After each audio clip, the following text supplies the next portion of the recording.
भक्ति का मतलब ये नहीं है कि तुम कुछ अलग बन जाओगे या तुम वैराग्य ले लोगे या तुम बाबा जी बन जाओगे या फिर जो लोग कहते हैं कि तुम साधु हो गए। नहीं, भक्ति का मतलब है कि तुम्हें सत्य का ज्ञान हो जाएगा, क्या सही है और क्या गलत है।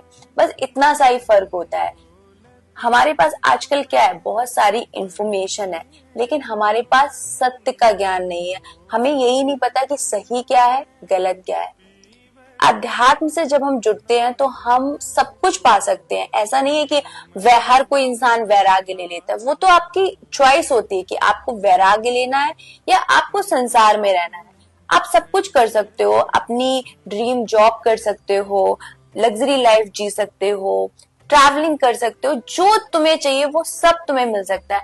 बस धर्म के साथ तुम सही रास्ता चुन लेते हो कि हाँ ये चीज सही है, मुझे कॉन्शियस एफर्ट के साथ जीना है, मैं जो करता हूँ मैं सोच के करता हूँ, ये नहीं कि मैं एक भेड़ चाल में चल रहा हूँ। तो ये सब जब चीजें हम करते हैं तो ये भक्ति से ही आती है, अध्यात्म से ही आती है, क्योंकि बहुत सारी विजडम है हमारे शास्त्रों में, हमारे संतों के पास, सिद्ध पुरुषों के पास, और जब हम उन्हें कंटिन्यू सुनते हैं तो हम बहुत सारी अलग चीजें सीखते हैं। जो हमें इंफॉर्मेशन मिलती है वो हम नहीं सीखते, हम विजडम को लेते हैं। अब हम जीवन भर सबसे पूछते हैं यार तू बता सही क्या है, तू बता सही क्या है।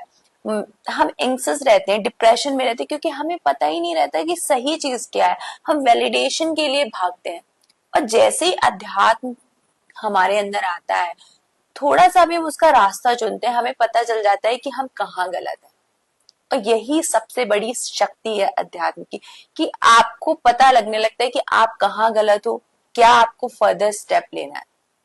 अब जो लोग कहते हैं कि भक्ति के बाद भी बहुत लोग सही नहीं रहते, तो वो तो भाई आपकी अपनी चॉइस है। भगवान ने आपको ज्ञान दे दिया है, अब फिर भी तुम्हें नहीं सही रास्ते से चलना है तो फिर आते रहो इसी जीवन में और कंटिन्यू करो यही करोड़ों वर्षों की लाइफ, और फिर से मरो फिर से आओ, फिर से मरो फिर से आओ, यही करते रहो। तो इसीलिए अगर मुक्ति चाहिए तो मुक्ति कहीं हिमालय में नहीं है, कहीं नहीं है। अपना कर्म सही कर लेंगे तो मुक्ति मिल जाएगी। और ये बहुत इजी भी नहीं है बट बहुत टफ भी नहीं है। अगर कॉन्शियस एफर्ट के साथ जिएंगे तो शायद इस जन्म में नहीं तो 1 2 3 4 10 जन्मों में तो मुक्ति मिल ही जाएगी। राधे राधे।